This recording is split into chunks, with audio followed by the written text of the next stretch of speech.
예수님께서 우리에게 주신 희망의 선물이 있습니다. 그 희망의 선물이 뭐냐 하면 바로 복음이라는 거예요. 이 복음의 선물을 통해서 우리는 우리의 구원자 되시는 예수 그리스도를 만나게 되고, 그리고 예수를 만남으로 우리에게 놀라운 선물이 주어지는데, 그 놀라운 선물이 바로 구원이라고 하는 선물입니다. 우리는 복음을 통해서 구원이라는 놀라운 선물을 받은 복된 존재입니다. 우리에게 선물로 주신 이 복음이라고 하는 것은 절망을 희망으로 바꾸게 하는 하나님의 능력입니다. 우리가 받은 복음, 이 복음은 그 복음으로 말미암아 하나님의 구원을 받은 우리 그리스도인들에 의해서 널리 전파되어야 한다. 이것이 우리에게 복음을 주시고 우리에게 구원의 놀라운 선물을 주신 주님의 뜻입니다. 그러므로 구원받은 자가 마땅히 해야 할 일은 바로 구원의 근거가 되는 이 복음을 우리는 전해야 된다라고 하는 겁니다. 그런 면에서 다메섹 도상에서 예수의 부름을 받은 사도 바울의 고백을 우리는 항상 기억해야 될 필요가 있습니다. 로마서 1장 14절 15절은 이렇게 고백합니다. 헬라인이나 야만인이나 지혜 있는 자나 어리석은 자에게 다 내가 빚진 자라. 바울은 어떤 사람에게든지 간에 자기가 복음의 빚진 자다 이렇게 고백하면서, 그러므로 내가 빚진 자이므로 나는 할 수 있는 대로 로마에 있는 너희에게도 복음 전하기를 원하노라. 이게 바울의 고백이었어요. 당대에 로마로 간다는 것은 쉬운 일이 아니었어요. 그리고 로마는 세계의 심장부와 같은 역할을 하던 곳, 로마 황제가 머무르던 도시, 그것이 바로 로마였습니다. 그 로마에 가서 복음을 전한다고 하는 것은 정말 어려운 일이었습니다. 그럼에도 불구하고 바울은 나는 복음의 빚진 자이기 때문에 나는 복음의 빚을 갚아야 된다라고 하는 이 일념을 가지고 그는 복음 전도자로서의 일생을 걸어왔던 위대한 복음 전도자의 면면을 우리는 발견하게 되어집니다. 오늘 이제 우리는 본문을 가지고 이 복음의 빚진 자로서 우리가 복음의 빚을 갚아 나가야 되는 이 복음 전도가 희망이 된다라고 하는 이 메시지를 우리가 생각해 볼 이 본문의 말씀은, 예수님의 가르침을 듣기 위해서 광야에 모였던 수많은 사람들, 그들에게 먹을 것을 주님이 공급하기를 원하셨는데 있는 것이라고는 떡 7개와 생선 2마리, 그런데 그것을 가지고 4,000명을 먹이신 이 놀라운 그리스도의 기적을 우리에게 전해주고 있는 이 본문의 말씀을 가지고 우리가 생각할 때 이 말씀이 우리에게 주는 소중한 은혜가 넘치기를 먼저 주님의 이름으로 축원합니다. 첫 번째는 1절로 3절의 말씀을 보면 그 자리에 모인 무리들을 불쌍히 여기시는 예수님의 모습을 우리는 만나게 됩니다. 자, 오늘 본문 1절에서 3절을 봅니다. 그 무렵에 큰 무리가 있어 먹을 것이 없는지라 예수께서 제자들을 불러 이르시되 내가 무리를 불쌍히 여기노라. 그들이 나와 함께 있은지 이미 사흘이 지났으나 먹을 것이 없도다. 만일 내가 그들을 굶겨 집으로 보내면 길에서 기진하리라. 그 중에서는 멀리서 온 사람들도 있느니라. 이 말씀의 내용은 그렇습니다. 데가볼리 지방에서 귀가 먹고 말을 더듬는 사람을 고치신 그 기적의 사건 직후에 일어난 일입니다. 계속되는 예수님의 치유의 사건의 소문은 온 지경에 전해지게 되었고, 예수님이 가는 곳마다 수많은 무리들이 예수님을 만나기 위해서 나왔던 것입니다. 바로 오늘 이 본문의 현장도 이 광야라고 하는 사람들이 모이기가 그렇게 수월하지 않는 곳에, 그런데 많은 무리들이 모여서 지금 기적을 베푸시는 예수님의 가르침을 들었습니다. 그리고 그들이 나와 함께 있은 지가 사흘이 되었다. 3일 동안 예수님 떠나지 않고 예수님과 함께 예수님의 가르침을 듣고 하면서 이 광야에서 지냈다라고 하는 사실입니다. 그런데 먹을 것을 공급해 주지 못해서 기진해 있는 그 무리들을 바라보는 예수님의 마음은 정말 불쌍하게 여기는 마음이라고 오늘 본문은 말씀하고 있는 것입니다. 불쌍히 여기는 마음, 긍휼히 여기는 마음, 처근하게 여기는 마음, 이게 여러분 정말 중요합니다. 이게 오늘 이 본문의 놀라운 기적의 출발점이 되었다라고 하는 것입니다.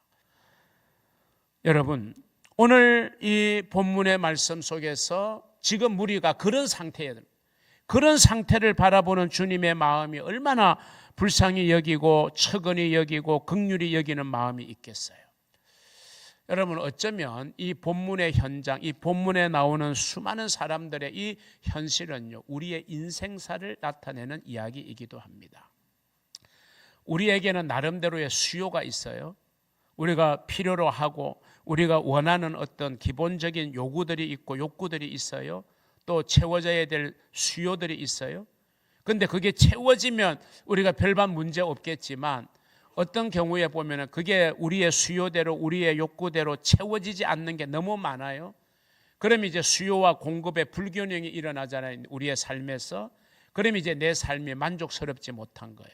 그래서 항상 뭔가에 불만스럽고 언제나 불평을 입에 달고 있고 상대를 향해서도 불만이 언제나 가시지 않고 이러다 보니까 우리가 서로 행복하지 않는 거예요. 서로 불편한 거예요. 이런 부분들이 지금 어떤 면에서 보면 이 본문에 나오는 현장에 모여있는 무리들의 모습, 그거는 바로 저와 여러분의 모습이라고 한번 생각해 보시면 돼요. 자, 그럼 이제 두 번째 문제로 넘어갑니다. 그래서 4절에서 8절의 말씀에 보면 그런 상태에 있던 무리들을 배불리 먹이시는 예수님의 모습을 우리는 발견하게 되는 겁니다. 부름을 받아 예수 앞에 서게 된 제자들은 주님의 분부를 들었습니다. 너희가 먹을 것을 좀 해결해 주라, 가져다 주라.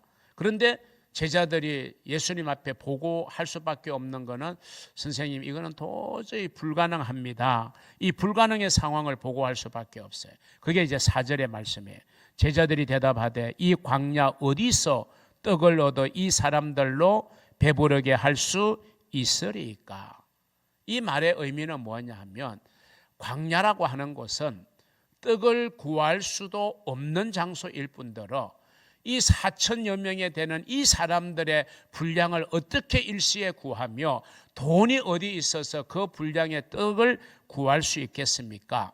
도저히 이 사람들의 지금의 이 배고픔의 현실적 문제를 해결해 주는 것은 자기들의 힘으로는, 자기들의 노력으로는, 자기들의 의지로는 불가능합니다. 이 제자들의 대답의 결론입니다. 여러분, 우리가 가지는 여러 가지의 삶의 문제들을 우리의 힘과 의지와 노력으로 해결해 보려고 하지만 우리의 한계 상황을 뛰어넘는 일들이 분명히 우리에게는 존재하는 게 엄연한 현실입니다. 자, 5절에서 그러자 예수님이 제자들에게 이런 질문을 해요. 예수께서 물으시되 너희에게 떡 몇 개가 있느냐? 이르시되 7이로소이다 하거늘. 전능하신 주님, 못할 것이 없으신 능력의 주님께서 제자들에게 너희가 그러면 가진 것이 뭐냐? 있는 것을 요구를 하셨어요. 그거라도 가져와라, 내 손에. 그러면 이제 내가 그것을 가지고 내가 기적을 행할 것을 생각하면서 제자들에게 이제 이렇게 명령을 합니다. 6절, 7절. 예수께서 무리를 명하여 땅에 앉게 하시고 떡 7개를 가지사 축사하시고 떼어 제자들에게 주어 나누어 주게 하시니 제자들이 무리에게 나누어 주더라. 또 작은 생선 2마리가 있는지라 이에 축복하시고 명하사 이것도 나누어 주게 하시니 라고 말씀하고 있습니다. 이게 이제 본문의 지금 핵심이잖아요. 기적의 현장이 지금 베풀어지고 있는 거예요. 우리가 오병이어의 기적의 현장도 있었는데요. 오늘 이 본문은 떡이 7개니까 고기가 2마리니까 7병이어의 기적이라고 우리가 일명 이야기하게 됩니다. 오병이어의 기적을 통해서 그 자리에 있었던 5천 명의 사람들을 주님이 먹을 것을 공급해 주신 기적. 오늘 이 본문은 702여를 가지고 그 자리에 모인 숫자가 4천여 명이었으니까 그들이 먹을 것을 공급해 주신 주님. 우리는 두 번의 이 놀라운 기적의 현장을 성경에서 발견하게 되거든요. 그 두 번의 현장을 우리가 오버랩시키면요, 거의 동일한 방법으로 이 기적을 행하셨어요. 자, 무리를 떼를 지어 앉게 만드셨어요. 구체적으로 기록하고 있는 복음서를 보면 50명씩 100명씩 이렇게 무리를 지어 이렇게 이제 앉게 하셨습니다. 체계적으로 질서 있게 앉게 했다는 것이죠. 먹을 것이 부족한데 막 그게 눈에 보이면 서로 받으려고 질서가 어긋날 수 있잖아요. 그래서 딱 무리를 지어서 50명씩 100명씩 이렇게 무리를 지어 앉게 하셨어요. 그리고는 그 주님께서 축사하신 그것을 떼어서 이제 제자들에게 주시는 거예요. 그리고 제자들이 그것을 가지고 이제 앉아있는 무리들에게 나누어 주게 하시는 거예요. 그 과정 속에서 주님은 손에 들려진 것을 손을 높이 들어 주님 앞에 축사하셨다 그랬어요. 다른 말로 말하면 감사의 기도를 드리신 거예요. 지금 주님께서 감사의 기도를 드리신 거예요. 주님, 내 손에 떡 7개가 있습니다. 주님 감사합니다. 이것을 통해서 하나님께서 이 사람들의 필요를 해결해 달라고 하는 그런 기도를 드렸다는 것을 우리는 보게 돼요. 우리가 잠깐 이 부분에서 우리가 감사를 한번 생각해 볼 수 있어요. 여러분, 감사, 이게 굉장한 힘을 가지고 있는 거예요. 감사한다고 하는 거. 흔히 우리가 감사는 기적을 불러온다, 감사하면 행복해진다, 감사하면 풍성해진다, 이렇게 우리는 생각합니다. 그런데 여러분, 세상에서는 반대로 이야기하죠. 풍성해지면 내가 감사하겠다, 행복해지면 감사하겠다, 문제가 해결되면, 기적이 일어나면 감사하겠다. 그런데 주님은 그 순서를 바꿨습니다. 아니다. 감사하면 기적이 일어나고, 감사하면 행복해지고, 감사하면 풍부해진다. 여러분, 이 원리를 여러분이 기억하시기를 바랍니다. 그래서 여러분, 감사가요, 이게 놀라운 힘을 가지고 있는 거예요. 감사하면요, 그 감사는 우리 몸에 있는 나쁜 세균, 바이러스도 몰아내는 힘이 있다고 그러잖아요. 여러분, 감사하면요, 꽃도 더 아름답게 피어난대. 근데 날마다 한쪽 꽃을 향해서 똑같은 꽃을 놓고도 이쪽 꽃을 향해서는 불평, 불만, 저주를 하면요, 이 꽃은 얼마 못 가서 시들어 버린대. 그런데 이 꽃을 향해서는 날마다 좋은 말을 하고 감사하고 하면요, 이 꽃이 더 아름답게 자라나는 걸 시험적으로 했다는 거죠. 여러분, 일본의 유명한 학자가 그런 실험을 했잖아요. 물의 구조를 분석했는데, 이 물을 마실 때도 늘 감사하는 마음으로 감사를 이야기하고 물을 마시면 이 물이 우리 몸에서 아주 유익하게 만드는 구조로 우리 몸 안에서 작용한다는 거예요. 그런데 물에 대해서 불평하고 불만하면서 물을 마시면 이 물이 우리 몸에서 오히려 좋지 않는 역할을 하는 구조로 변화되는 이런, 저는 이해가 안 돼요. 저는 과학에 조예가 없으니까. 그런데 그 전문가가 그렇게 구조적으로 이렇게 분석했더니 이 물조차도 물의 그 입자도 감사하는 것과 불평하는 것이 그렇게 달라졌다라고 하는 이 유명한 보고서가 우리가 책을 통해서 접하게 됐잖아요. 여러분, 그래서 모든 것 감사하면요, 기적처럼 변화되는 역사가 일어나요. 감사하면 행복해져요. 감사하면 변화되져요. 감사하면 풍성해져요. 할렐루야. 여러분, 그래서 우리 오늘 주님께서 만약에 7개의 떡을 가지시고 하나님, 이게 뭡니까? 4,000명이 내게 오게 만들어서면 좀 내 손에 떡이 수없이 들려지게 하시지. 그러면요, 절대로 702여의 기적은 일어나지 않습니다. 비록 작은 7개의 떡이지만 그 떡을 들고 하나님 앞에 감사의 기도를 드렸어요. 그랬더니 하나님께서 그 주님의 손에 들려진 떡을 통해서 놀라운 역사를 일으키게 된 것입니다. 여러분, 이처럼 감사는 중요한 거예요. 그래서 오늘 이 본문을 통해서요, 우리가 두 가지 사실을 교훈받을 수 있습니다. 하나는 주님의 기적은요, 내가 주님의 손에 드린 분량을 기준으로 기적이 일어나지 않아요. 내가 조금 드렸다고 기적이 조금 일어나고, 많이 드렸다고 많이 일어나고, 그러지 않는다는 거예요. 중요한 것은 필요한 게 뭐냐, 필요되는 요구를 기준으로 주님의 기적은 일어난다는 사실을 기억하시기를 바랍니다. 여러분, 만약에 우리가 많이 가졌어요. 그래서 많이 드리기 때문에 주님이 기적을 많이 일으키신다 생각하면 많이 갖지 못한 사람은 희망이 없잖아요. 우리가 주님의 손에 얼마를 드렸느냐, 이게 중요한 게 아니라 주님이 역사하시고 주님이 축복하실 우리의 필요가 무엇냐, 그게 주님의 기적의 기준이라는 사실을 우리는 오늘 본문을 통해서 교훈받습니다. 두 번째는 이 주님의 기적은 우리의 필요를 흡족하게 채우신다라고 하는 교훈을 오늘 우리는 이 본문에서 배우게 돼요. 우리가 믿는 하나님, 여러분이 섬기는 하나님은 부요하신 하나님, 풍성하신 하나님인 줄로 믿으시기를 바랍니다. 그래서 사도 바울은 이런 고백을 합니다. 고린도후서 8장 9절에 우리 주 예수 그리스도의 은혜를 너희가 알거니와 부요하신 이로써 너희를 위하여 가난하게 되심은 그의 가난함으로 말미암아 너희를 부요하게 하려 하심이라. 할렐루야. 하나님이시지만 그는 인간의 모습을 오셨고, 능력의 하나님이시지만 우리의 구원을 위해서는 그렇게 부족한 인간의 모습으로 십자가를 지고 맥없이 십자가 위에서 모든 피와 물을 쏟으면서 죽을 수밖에 없었던 예수 그리스도. 왜 예수가 우리를 위하여 그렇게 되셨을까? 왜 가난하게 되셨을까? 왜 힘없는 자처럼 그렇게 무기력하게 반항 한번 하지 않고 도살장으로 끌려가는 양처럼 그렇게 골고다 언덕길을 오르고 그렇게 맥없이 죽음을 맞이할 수밖에 없었을까? 주님이 능력이 없어서가 아니라, 주님이 부유하지 않아서가 아니라, 힘이 없어서가 아니라 우리의 구원을 위해서, 우리가 얻어야 되는 즐거움을 위해서 그 십자가의 부끄러움을 개의치 아니하시고 그 길을 묵묵하게 걸어가신 것은 저와 여러분에게 엄청난 구원의 선물을 주시기 위함이고, 우리를 부유하게 하시려고 친히 가난하게 되셨다라고 하는 이 고백의 말씀, 얼마나 우리에게 은혜가 되는 말씀이십니까? 여러분, 하나님의 부유하게 하시는 이 놀라운 하나님의 은혜를 여러분 감사함으로 받아 누리시는 복된 성도들이 되시기를 주님의 이름으로 축원합니다.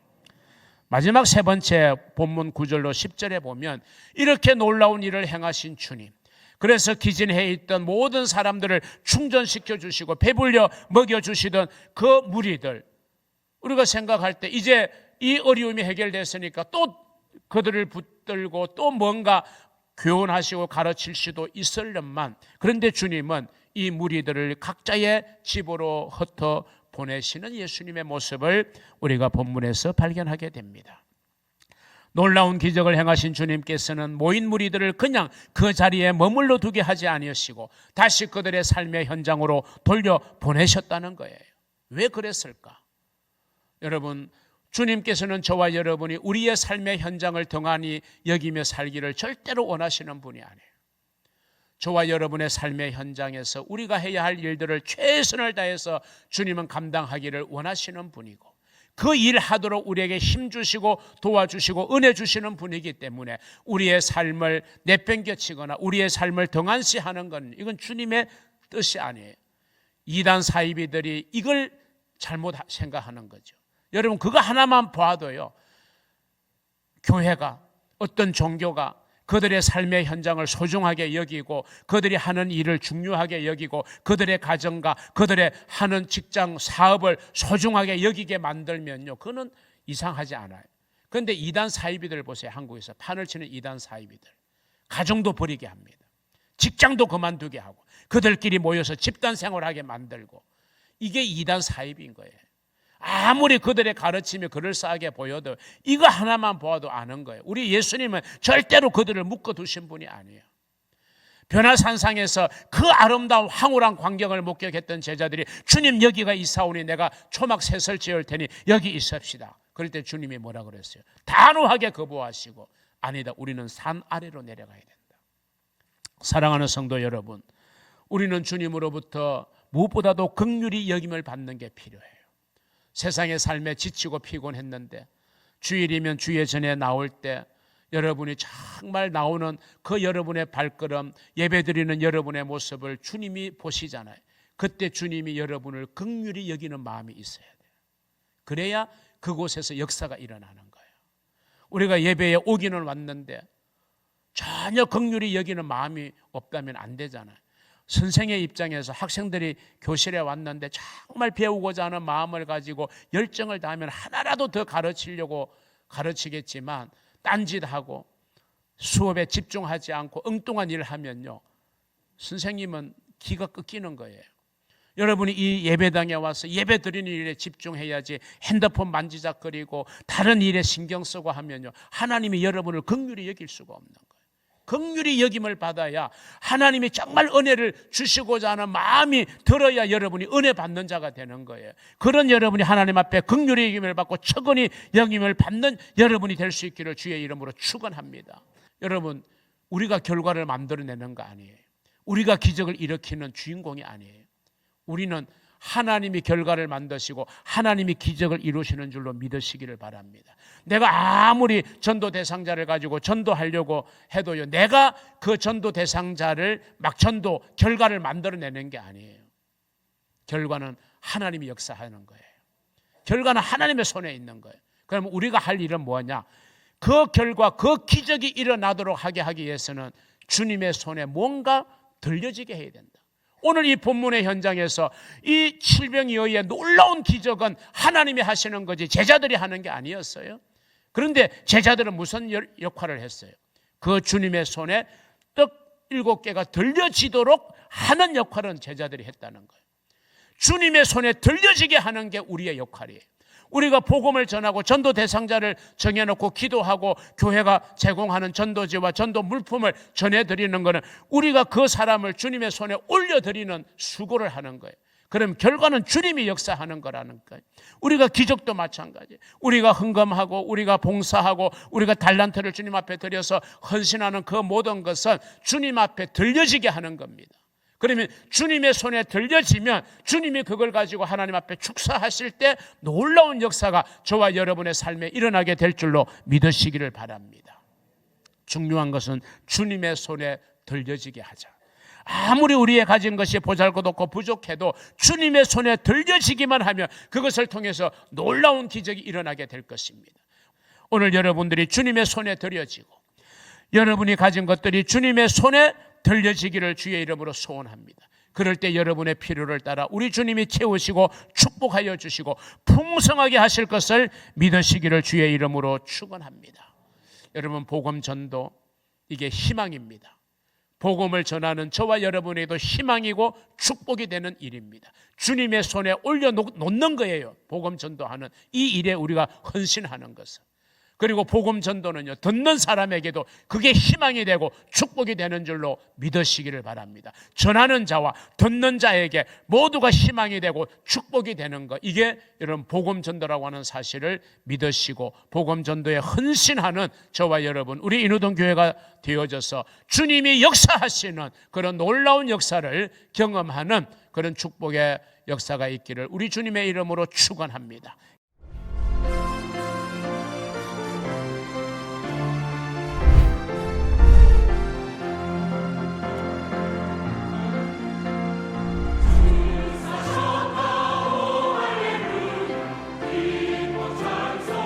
주님께서 죄와 사망의 권세를 깨뜨리고 부활하셔서 우리들의 영원한 참 소망이 되어주셨습니다.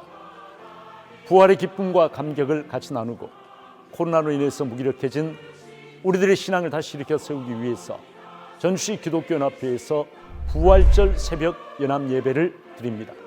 3월 31일 새벽 5시 실내 체육관입니다. 부활의 능력으로 부흥의 새벽을 깨우는 성도가 됩시다. 성도 여러분을 기쁜 마음으로 이 연합 예배에 초청합니다.